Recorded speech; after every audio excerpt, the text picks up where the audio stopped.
The book al-Kafi is a Twelver Shīʿī ḥadīth collection, compiled by Muhammad ibn Ya al-Kulaynī. It is divided into three sections: Usūl al-Kafi, which is concerned with epistemology, theology, history, ethics, supplication, and the Qur'an, and Furūʿ al-Kāfī, which is concerned with practical and legal issues, and Rawdat al-Kafi, which includes miscellaneous traditions, many of which are lengthy letters and speeches transmitted from the Imams. In total, al-Kafi comprises 16,199 narrations.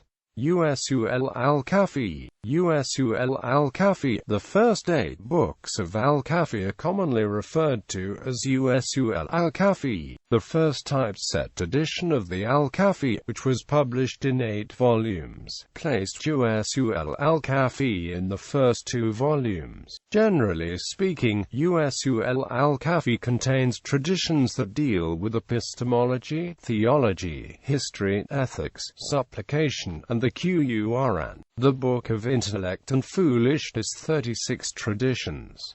The Book of Knowledge and its Merits 176 traditions. The Book of God and His Oneness 212 traditions. The Book of Divine Guidance 1015 traditions. The Book of Belief and Unbelief 1609 traditions. The Book of Supplication 409 traditions. The Book of the Qur'an and its Merits 124 traditions. The Book of Social Intercourse 464 traditions. Furūʿ al-Kāfī. Furūʿ al-Kāfī. Books 9 through 34 are referred to as Furūʿ al-Kāfī and are found in volumes 3 through 7 of the first typeset edition. Furūʿ al-Kāfī contains traditions that deal predominantly with practical and legal issues. The Book of Purity. The Book of Menstruation. The Book of Funeral Rites. The Book of Prayer. The Book of Charity. The Book of Fasting. The Book of Ajj. The Book of Jihad. The Book of Commerce. The Book of Marriage. The Book of Animal Sacrifice upon the birth of a child. The Book of Divorce. The Book of Emancipation. The Book of Hunting. The Book of Slaughtering. The Book of Food. The Book of Drink. The Book of Clothing, Beautification, and Honor. The Book of Domesticated Animals. The Book of Testaments. The Book of Inheritance. The Book of Capital and Corporal Punishments. The Book of Restitution and Blood Money. The Book of Testimonies and Depositions. The Book of Adjudication and Legal Precedents. The Book of Oaths, Vows, and Penances.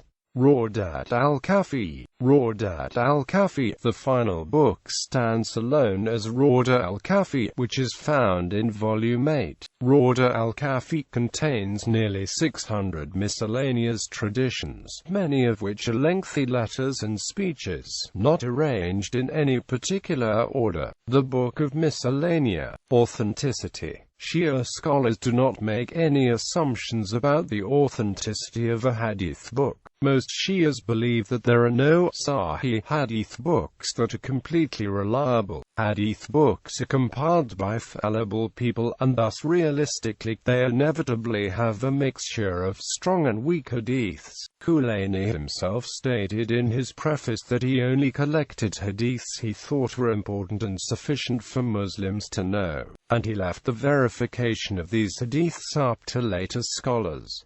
Kulaynī also states, in reference to hadiths, whatever agrees with the Book of God, accept it, and whatever contradicts it, reject it. Mullah Bakir Majlisi stating in his commentary on al-Kafi, named Mirā al-Uqul, that 58% of narrations in al-Kafi are weak in the chains of narrations. According to the great Imami scholar Zayn al-Din al-Tamili, known as al-Shahid al-Tani, who examined the asnad of the chains of transmission of al-Kafi's traditions, 5,072 are considered Sahih, 144 are regarded as Hasan. Second category, 1,118 are held to be muwaddaq. Third category, 302 are adjudged to be Qaw and 9,485 traditions which are categorized as daif.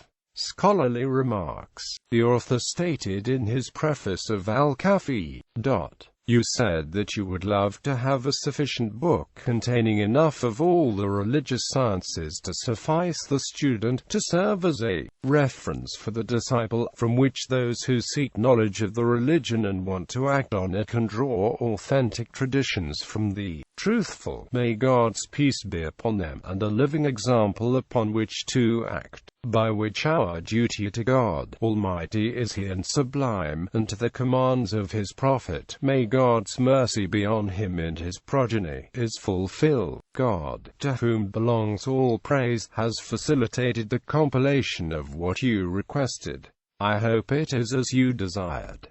Imam Khomeini said, "Do you think it is enough for our religious life to have its laws summed up in al-Kafi and then placed upon a shelf?" The general idea behind this metaphor is that Khomeini objected to the laziness of many ignorant people of his day who simply kept al-Kafi on the shelf, and ignored or violated it in their daily lives, assuming that they would somehow be saved from hell just by possessing the book. Khomeini argued that Islamic law should be an integral part of everyday life for the believer, not just a stale manuscript to be placed on a shelf and forgotten. The irony of the allusion is telling. Khomeini implicitly says that al-Kafi is not kafi to make you a faithful Muslim or be counted among the righteous, unless you use the wisdom contained within it and act on *. The famous Shia scholar Sheikh Saduq didn't believe in the complete authenticity of al-Kafi. Koh points this out in his Mujam Rijal al-Hadith, or collection of men of narrations, in which he states, Sheikh Saduq did not regard all of the traditions in al-Kafi to be sahih. The scholars have made these remarks to remind the people that one cannot simply pick the book up and take whatever they like from it as truthful. Rather, an exhaustive process of authentication must be applied, which leaves the understanding of the book in the hands of the learned. For the Shia point of view, any book other than the Qur'ān, as well as individual hadiths or hadith narrators, can be objectively questioned and scrutinized as to their reliability, and none, not even the Sahaba, are exempt from this.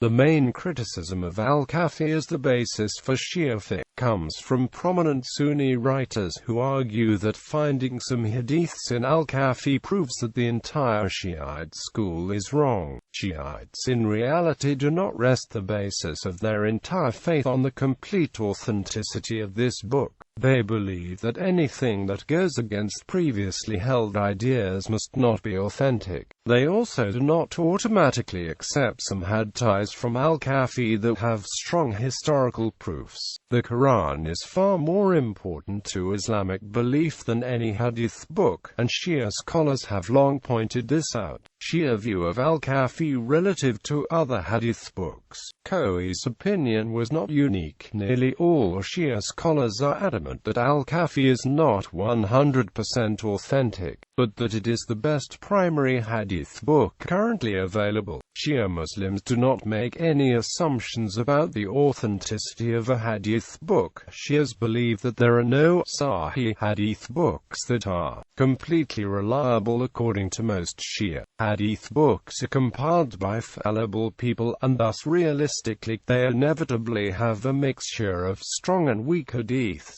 Kulaynī himself stated in his preface that he only collected hadiths he thought were important and sufficient for Muslims to know, and he left the verification of these hadiths up to later scholars. Kulaynī also states, in reference to hadiths, whatever agrees with the Book of God, accept it, and whatever contradicts it, reject it. The author of al-Kafi never intended for it to be politicized as infallible. He only compiled it to give sincere advice based on authentic Islamic law, and to preserve rare hadiths and religious knowledge in an easily accessible collection for future generations to study.